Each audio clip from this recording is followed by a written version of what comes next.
শুধু মোবাইলে দেখে আসছি, টিভিতে দেখছি, বাস্তবে দেখিনি। আপনাদের বাস্তবে সশরীরে দেখাবো। এই দেন আমাদের বাংলাদেশের উন্নয়ন। এই যে বাংলাদেশের উন্নয়ন দেখছেন, রডের পরিবর্তে বাঁশ। এই যে দেখেন, এই যে দেখেন, রডের পরিবর্তে বাঁশ, একবারে বাঁশ। এই যে রডের পরিবর্তে বাঁশ, এই যে বাঁশ, এই যে বাঁশ। তাহলে এই যে দেখেন, রডের পরিবর্তে বাঁশ। এই যে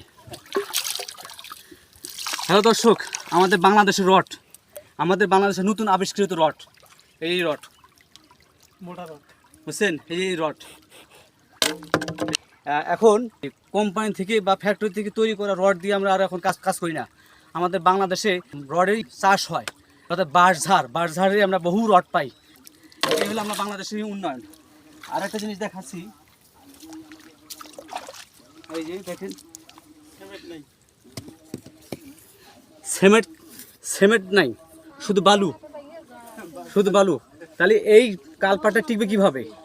এত স্রোত, এত বেড়িবাঁধের এখানে এত স্রোত, এই স্রোতের মধ্যে কালপাট ব্রিজ মজবুত করে দিলেও টেকে না। সেখানে সিমেন্ট ছাড়া শুধু বালু দিয়ে আর রড ছাড়া বাঁশ দিয়ে আমাদের এই কালপাট তৈরি হয়েছে। আমরা বিশ্বের কাছে মাথা উঁচু করে বলতে পারবো যে আমরা এই ধরনের, কি বলবো, যে ভাষায় প্রকাশ করতে পারতেছি না। আমাদের উন্নয়নের ধারা যে কত দূর উচ্চ মাত্রা চলে গেছে, আল্লাহ ছাড়া কেউ যায় না। আমরা যে কোন পর্যায়ে চলে গেছি, যা এটা মানুষ বলে না, কি মানুষত্ব আছে কি না আল্লাহ ভালো জানে।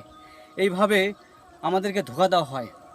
ধর্মপুর মৌজার এই 8 নম্বর ওয়ার্ডের মানুষের এখান থেকে একমাত্র চলাচলের পথ এই বেড়িবাঁধ। এই বেড়িবাঁধটা ভেঙে গিয়ে এখন তো পানি নাই। যখন পানি হয় এই মানুষগুলো যাতায়াতের অনেক সমস্যা। এই পাশে স্কুল আছে, ওই পাশে স্কুল আছে, স্কুলের বাচ্চা কাচ্চারা যাবে, স্কুল মাদ্রাসা, এই বাচ্চা কাচ্চা যে যাবে পড়াশোনা করতে, তাদের সেই ব্যবস্থাটা নাই।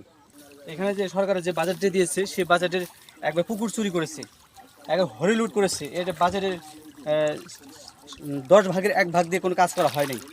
না আছে সিমেন্ট, না আছে কোনো রডের পরিবর্তে বাঁশ আর সিমেন্টের পরিবর্তে বালু দিয়ে এই আমার কালপাট তৈরি হয়েছে।